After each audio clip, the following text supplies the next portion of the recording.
মই অলপ বহুবল্কী মানুহ, বেছি কথা কওঁ। ঘৰত থাকিলে মোৰ পৰিবাৰে মোক বাধা দিয়ে, বন্ধ কৰা বুলি কৈ দিয়ে। ইয়াততো সভাপতি মহোদয় আছে, তেওঁ সেই কাম কৰিব লাগিব। আজি আমি ইয়াত গোট খাইছোঁ, সকলো গোট খাইছোঁ। আমি ক'ব খুজিছোঁ, আপোনালোকে শুনিব খুজিছে যে গণতন্ত্ৰ বিপন্ন, ইয়াৰ লগত আমাৰ জীৱনৰ সম্পৰ্কটো কি?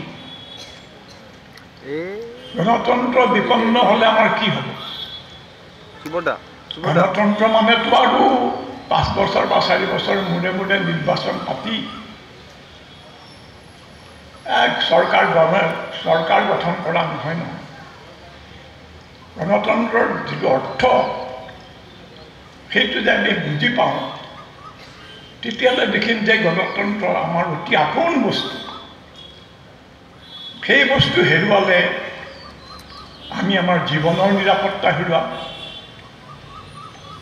আমাৰ উপাৰ্জনেৰে চলিবলৈ, খাই বৈ চলিবলৈ যিটো আমাৰ অধিকাৰ তাক হেৰুৱাম, আমাৰ জীৱিকাৰ নিৰাপত্তা নাথাকিব, আমাৰ স্বাধীনতা নাথাকিব।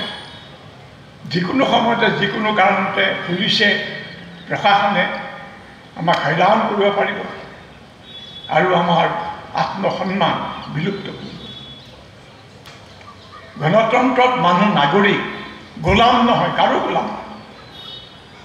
এইটো গণতান্ত্ৰিক দেশবিলাকত এই কথাটো পৰিষ্কাৰ হৈ থাকে।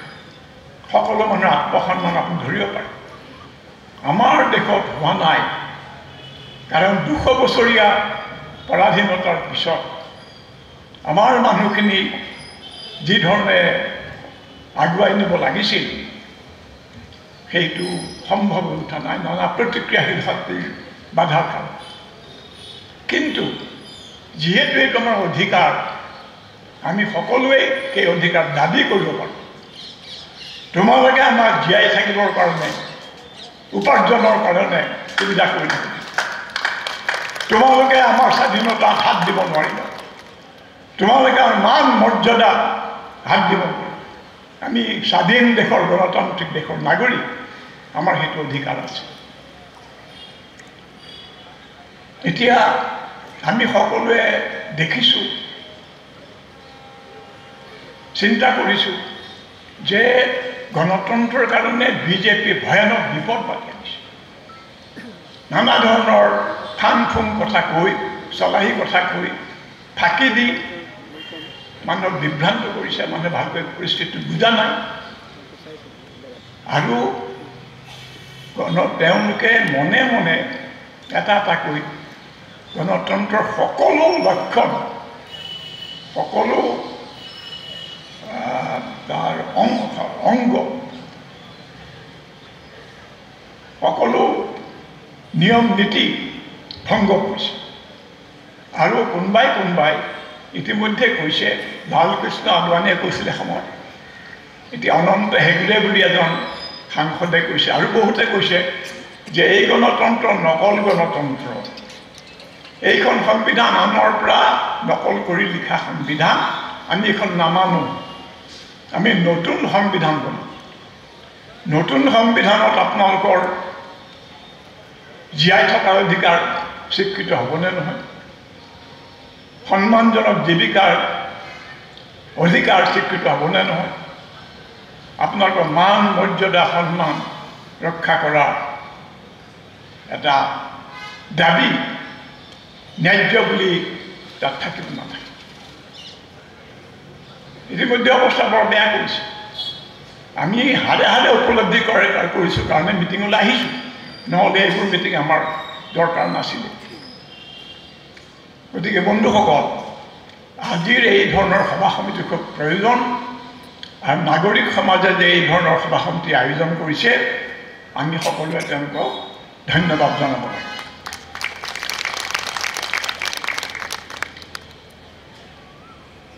আমি আমাৰ গণতন্ত্ৰৰ অধিকাৰী কেনেকৈ হ'ম? 200 বছৰ নানা সংগ্ৰাম, ত্যাগ, কষ্ট মূৰত লৈ ভাৰতৰ জনগণে অৱশেষত গান্ধীজী নেহৰুৰ নিচিনা নেতাৰ নেতৃত্বত বিদেশী শাসনৰ পৰা তেওঁলোকক উদ্ধাৰ কৰিলে, তেওঁলোকে উদ্ধাৰ পালে।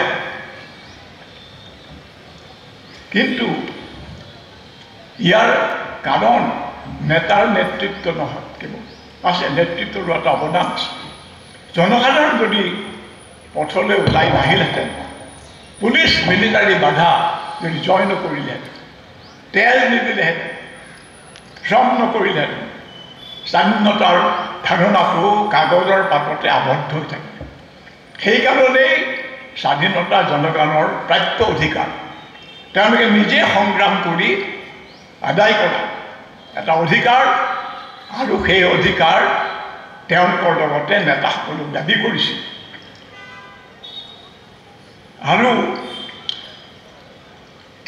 তাৰপিছত আমাৰ দেশত ৰজা মহাৰজা চুলতান বাদশ্বাহ বিদেশী শাসকৰ অটপালি সকলৰ পৰা মুক্ত হ'ল। এতিয়া দেশত কি ধৰণৰ শাসন চলিব? আকৌ ৰজা মহাৰজা আহিবনে?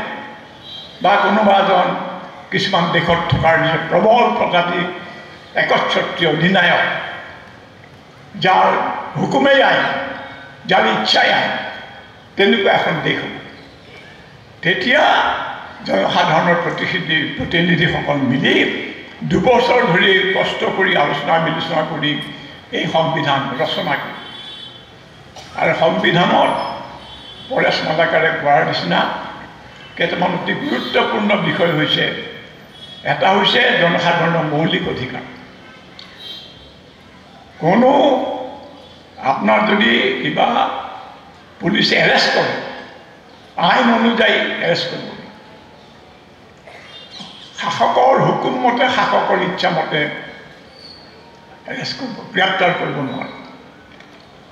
আৰু যদি কিবা দোষ হয়, শাস্তি হয় বা দোষৰ পৰা মুক্তি পায়, তেতিয়াহ'লে আইনৰ যোগেদি এই ব্যৱস্থা হ'ব। সেইসকলৰ সেইটো অৱস্থালৈ যেতিয়া গৈছে, অপমান কৰাত লাগিছে অসমৰ চিন্তাশীল মানুহ মুখ্যমন্ত্ৰী হিমন্ত বিশ্ব শৰ্মাই, সেই সময়ত আমি তেওঁলোকৰ ওচৰত থিয় হোৱাটো অতি জৰুৰী কথা হৈছে। আৰু সেইকাৰণে আপোনালোকক আজি মই ধন্যবাদ জনাইছোঁ।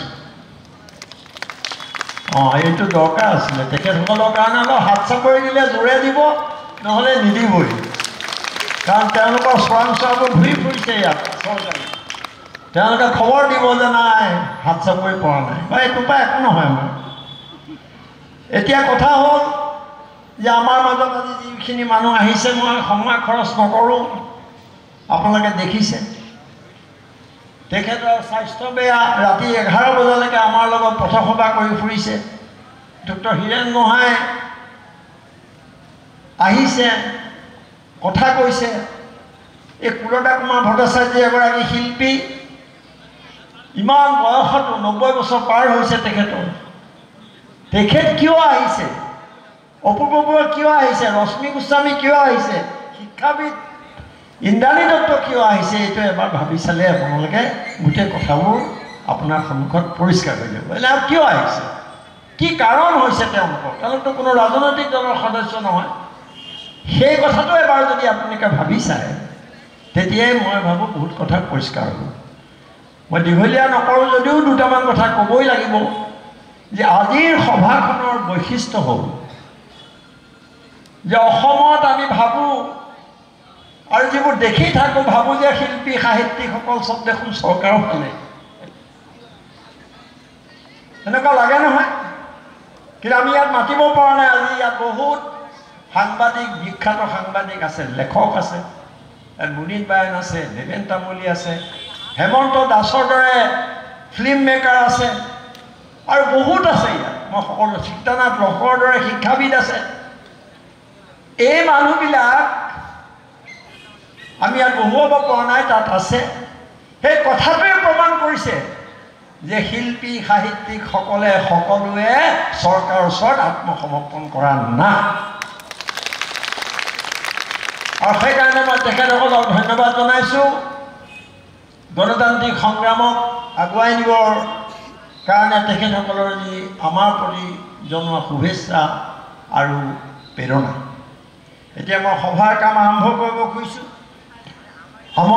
আৰু এটা কথা যে বিভিন্ন ৰাজনৈতিক দলৰ নেতা আহিছে, তেখেতসকলক আমি ইয়াত বহুৱাব হয়তো নোৱাৰিম,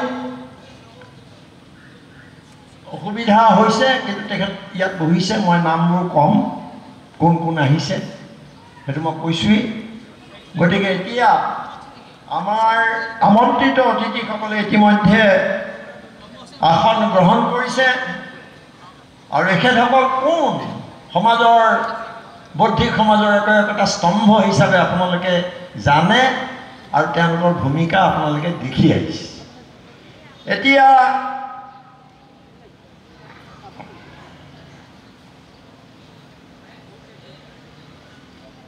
আমাৰ মাজত বহুত যুৱ নেতা আছে, পাৰিলে আমি তেখেতসকলকো কিছু কথা ক'বলৈ দিয়াৰ সুযোগ দিবলৈ চেষ্টা কৰিম। ইয়াত প্ৰণৱ দলে আছে, জিয়াউৰ ৰহমানৰ দৰে লেখক আছে, আৰু সেইকাৰণে মই আগতে কথাখিনি অলপ আপোনালোকক কৈ লৈছোঁ। এতিয়া আমাৰ সভাৰ প্ৰথমে আছে আদৰণি ভাষণ। আদৰণি ভাষণ প্ৰদান কৰিব অসম নাগৰিক সমাজৰ সাধাৰণ সম্পাদক আৰু ভাৰত জোড়ো অভিযানৰ অসম শাখাৰ মুখ্য সমন্বয়ক পৰেশ মালাকাৰ। মই তেখেতে দেখিছে কেনেকৈ অসমৰ চাৰিওফালে ঘূৰি ফুৰিছে, মোৰ লগতো গৈছে, অকলেও গৈছে, পথসভা কৰিছে। মই তেখেতক আদৰণি ভাষণ পাঠ কৰিবৰ কাৰণে অনুৰোধ জনাইছোঁ। এইবোৰ অত্যন্ত দুৰ্ঘটনা কথা। আলবান নক্সাল কিয় মানে মই নক্সালপন্থী ভাৱাদৰ্শ মই গ্ৰহণ কৰা নাই।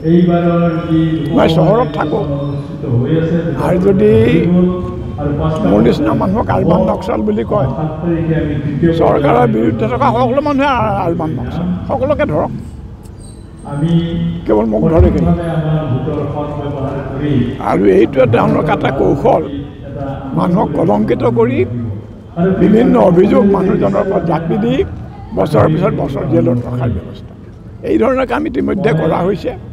বহুকেইজনক উচ্চতম ন্যায়ালয়ে জামিন দিছে, আৰু এইটো বোধে আমাৰ অসমতো প্ৰয়োগ নকৰাটো ভুল হৈছে বুলি ভাবি মুখ্যমন্ত্ৰী মহাশয়ে এই ধৰণৰ ব্যৱস্থা লৈছে। অৰ্থাৎ ছাৰ, আপোনাকো এনেধৰণে অপবাদ দি পেলাই জেলত ৰাখিব বিচাৰিছে নেকি? ছাৰ, আপোনাকো গ্ৰেপ্তাৰ কৰাৰ সম্ভাৱনা আছে নেকি ছাৰ? এনেধৰণৰ অপবাদ এটা দি সেইটো তেওঁ সুধিবা। ছাৰ, টাৰ্গেট আপুনি বাৰে বাৰে হৈ থাকে, তেওঁ বাৰে বাৰে আপোনাক কটাক্ষ কৰি থাকে। কি আপোনাকে ছাৰ বাৰে বাৰে কটাক্ষ কৰি থাকে। এইটো উত্তৰ মোৰ হাতত নাই, তেওঁৰ হাতত আছে। ছাৰ, আৰু এটা কথা কৈছে, আপুনি যাব তাতে বিৰোধীৰ ভোট কমিব বুলি কৈছে। আপুনি য'ত যাব তাত বিৰোধীৰ ভোট কমিব বুলি কৈছে মুখ্যমন্ত্ৰী। অঁ, সেইটো পিছত দেখা যাব। এতিয়া কেনেকৈ তেওঁ বাজি ৰাখিছে। বাজিটো যদি EVM মেচিনে গণ্ডগোল নকৰে, তেতিয়াহ'লে তেওঁৰ কথাটো সত্য নে অসত্য মানুহে প্ৰমাণ পাব।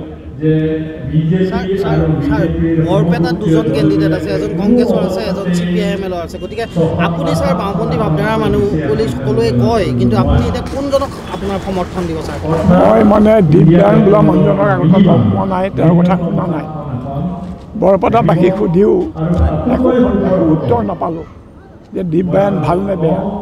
আৰু মনোৰঞ্জনক মই জানো, তেওঁ এজন যোগ্য প্ৰাৰ্থী, ৰাইজৰ লগত যোগাযোগ আছে, সেইকাৰণে মনোৰঞ্জন তাত ভোট দিব লাগে বুলি মই ইতিমধ্যে কৈছোঁৱেই।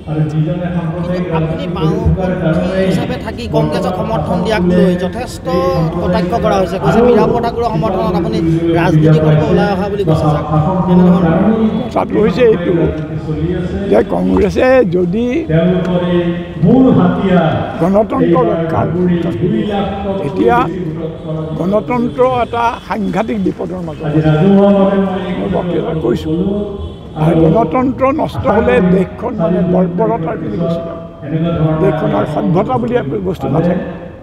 গতিকে আমি সেইটো দলক আমি সমৰ্থন জনাব লাগিব, বিৰোধীৰ ভিতৰত যিবিলাকে গণতন্ত্ৰ ৰক্ষাত আগ্ৰহ প্ৰকাশ কৰিছে। কংগ্ৰেছে কৰিছে,